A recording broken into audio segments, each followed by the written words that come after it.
My grandmother became my first hero. Growing up, my grandmother never used an alarm clock. But every morning, my grandmother would wake up at 4:15. And at 4:16, her feet would hit the floor, usually right in front of my face. And that's what would wake me up. But I would lay there and I would pretend like I was still asleep, because me and 4:15 really didn't get along. But grandma would look at the back of my head. I could feel her staring at me. And then finally she would say, "Now, sugar, grandmama know you ain't asleep. You just supposed to go on and get on up and get ready for school." And my grandmother was known for saying things that would kind of make you a little angry because they made so much sense and you couldn't argue with her. Parents, you know, there's things that when you become parents, you start to say to your own kids. Like my grandmother would say, "Now, son, you knew when you laid down there last night that you had to get up this morning. I don't know why every single morning you lay there and act surprised. You ought to be thankful that the Lord saw fit to wake you up this in your right mind." But what my grandmother was encouraging me to do was simply to be grateful for the opportunity. In spite of all that I had been through in my life, she just wanted to make sure that I understood the opportunity that I've been given. My life got started, it was a little rough. It was a little rough start. I was born 2 months premature.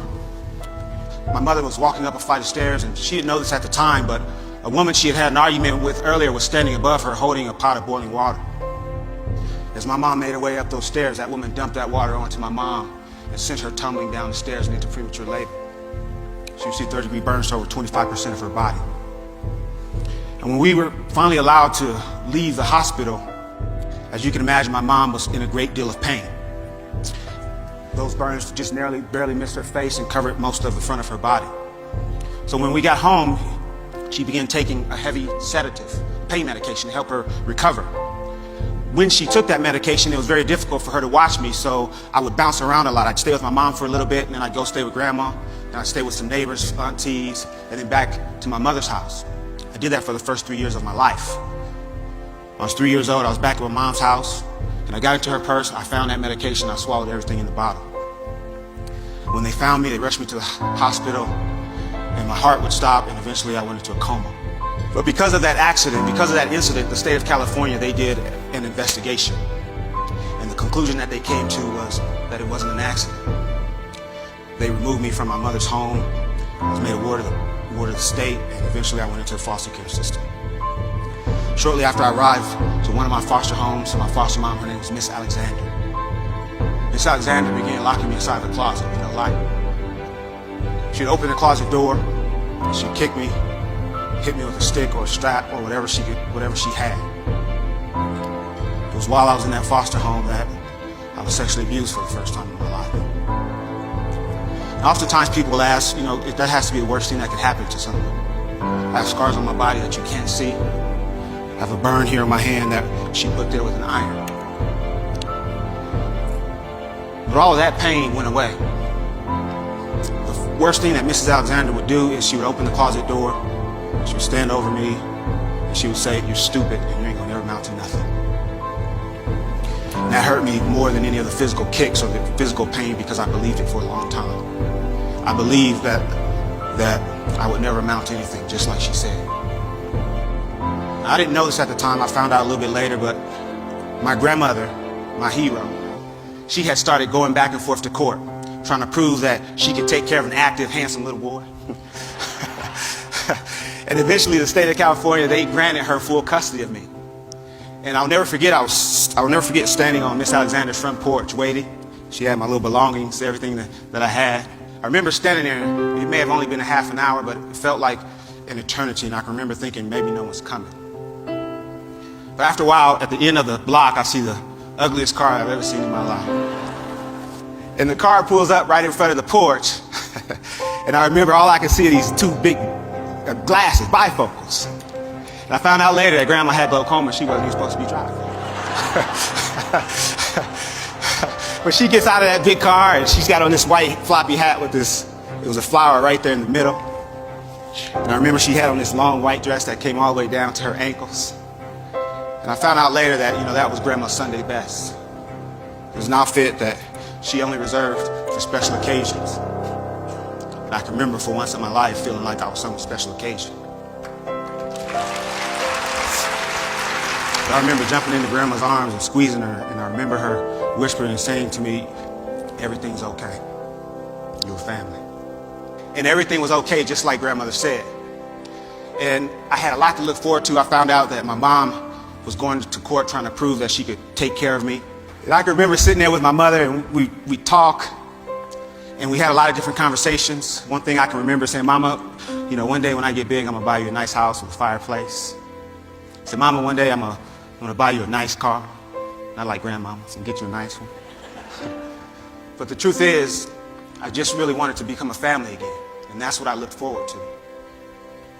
When I was 12 years old, I was asleep on my grandmother's floor. It was about 4 o'clock in the morning. We get a knock on the door. And it was my mom's roommate. Miss Howell, come quick. Miss Howell was my grandma. She said, come quick, it's Ruth. Ruth was my mom. She said, I can't wake her up. I think she's dead. And I can remember laying on that floor, you know, kind of wishing it was, thinking, hoping that it was maybe a dream. But it wasn't. And that's how I found out that all the hopes and dreams and things that I had to look forward to weren't going to happen. I became very angry. I became confused. I was hurt. I didn't really understand what was happening. I started acting out, hanging out with the wrong people, breaking into houses, started stealing cars. I can remember not really caring what happened to me. I continued that behavior until I was 19. When I was 19, I found myself standing in front of a judge. I was handcuffed, had a chain around my waist, and my handcuffs were attached to that chain. The judge looked at me and says, the state of California sentences you to 15 years in prison for armed robbery and assault with a deadly weapon.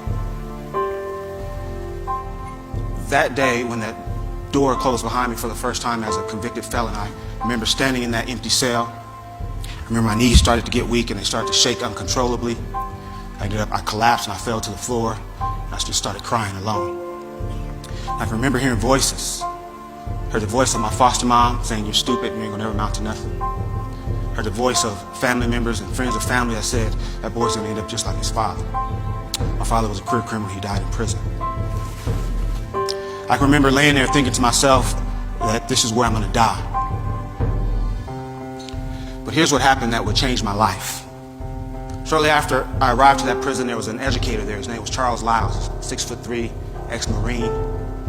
And I don't know what it was about me, but every time he saw me, he'd say, hey, Mr. Humphrey. And he had this big smile on his face, a smile that my kids would say, that's creepy. But he smiled and he said, hey, Mr. Humphrey, how are you doing? He always called me Mr. Humphrey. He gave me that respect. He walked into my cell. He looked at me and he said, Mr. Humphrey, he says, prison doesn't have to be your life. He says, you can get out of here and you can do great things. He started to walk away, and before he walked out of my cell, he turned around one last time and he says, Mr. Humphrey? I said, yes, sir. He says, I believe in you. He walked out of my cell.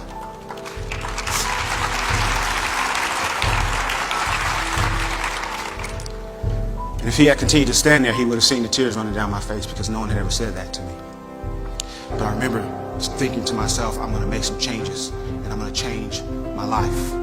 And a little over 4 years after the day I originally collapsed and fell to the floor, I walked out of that prison on parole. That was over 18 years ago. I've never been back other than to mentor and help other people. But here's what I know. I know that when you've had a rough life, when you feel unwanted, I know that when you have hopes and dreams, and when you have things that you can look forward to, and when you have people in place that support you and push you, I know that that gives you a reason to live. It is a great day to be alive. And that's something that I haven't always said, but now it's something that I say to myself every single day at some point. If I'm having a great day or a bad day, that's something that I say. But what I also understand is that what my grandmother was thanking her higher power for each and every day was for the opportunity that she'd been given. And she never missed an opportunity to tell anyone that would listen, especially me, it's a great day to be alive.